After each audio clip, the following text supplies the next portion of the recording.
South ఆఫ్రికాతో జరుగుతున్న తొలి టెస్టులో టీమిండియా బ్యాటర్లు తేలిపోయారు. ఒక్క కేఎల్ రాహుల్ తప్పితే మరే ఇతర ప్లేయర్లు రాణించలేదు. దీంతో తొలి రోజు ఆట ముగిసేసరికి టీమిండియా 8 వికెట్లు కోల్పోయి 108 పరుగులు చేసింది. ఆటకు వర్షం అడ్డంకిగా మారడంతో మ్యాచ్ను ముందుగానే ముగించాల్సి వచ్చింది. కాగా ఈ మ్యాచ్లో Team India star batter Virat Kohli ఓ అరుదైన ఘనతను తన పేరిట లిఖించుకున్నాడు. వెంటనే 3 వికెట్లు కోల్పోయిన టైంలో క్రీజ్లోకి వచ్చి 38 పరుగులు చేశాడు విరాట్. ఈ క్రమంలోనే రోహిత్ శర్మ రికార్డును బద్దలు కొడుతూ తొలి ఇండియన్ క్రికెటర్గా చరిత్ర సృష్టించాడు. మరి కోహ్లీ నెలకొల్పిన ఆ రికార్డు ఏంటి? ఆ వివరాలను ఇప్పుడు తెలుసుకుందాం. సెంచురియన్ వేదికగా దక్షిణాఫ్రికాతో జరుగుతున్న తొలి టెస్టులో team India run machine Virat Kohli అరుదైన ఘనత సాధించాడు. ఈ టెస్ట్ తొలి ఇన్నింగ్స్లో 64 బంతుల్లో 5 ఫోర్ల సాయంతో 38 పరుగులు చేశాడు. తక్కువ వ్యవధిలోనే 3 వికెట్లు కోల్పోయి కష్టాల్లో పడ్డ టీమిండియాను శ్రేయస్ అయ్యర్తో కలిసి ఆదుకునే ప్రయత్నం చేశాడు కింగ్ కోహ్లీ.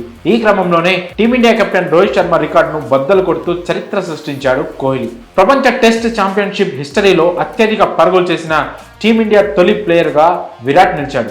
విరాట్ కోహ్లీ ఇప్పటి వరకు 57 ఇన్నింగ్స్లో 2101 పరుగులు చేశాడు. అంతకుముందు ఈ రికార్డు టీమిండియా సారథి రోహిత్ పేరిట ఉండేది. రోహిత్ 42 ఇన్నింగ్స్లో 2097 పరుగులు చేశాడు. ఇక ఈ లిస్టులో రోహిత్ తర్వాత 1769 పరుగులతో Team India veteran player Cheteshwar Pujara ఉన్నాడు. కాగా ఈ రికార్డుతో పాటుగా మరో ఘనత కూడా సాధించాడు విరాట్. సౌత్ ఆఫ్రికాతో టెస్టుల్లో అత్యధిక పరుగులు చేసిన 3వ భారత ప్లేయర్గా నిలిచాడు విరాట్ కోహ్లీ. ఈ మ్యాచ్లో 17 పరుగుల వ్యక్తిగత స్కోర్ వద్ద ఈ ఫీట్ను అందుకున్నాడు. ఈ క్రమంలో టీమిండియా దిగ్గజ బ్యాటర్ ప్రస్తుత హెడ్ కోచ్ రాహుల్ ద్రావిడ్ 1752 పరుగులను అధిగమించాడు. మరి విరాట్ సాధించిన ఈ అరుదైన ఘనతలపై మీ అభిప్రాయాలను కామెంట్స్ రూపంలో తెలియజేయండి.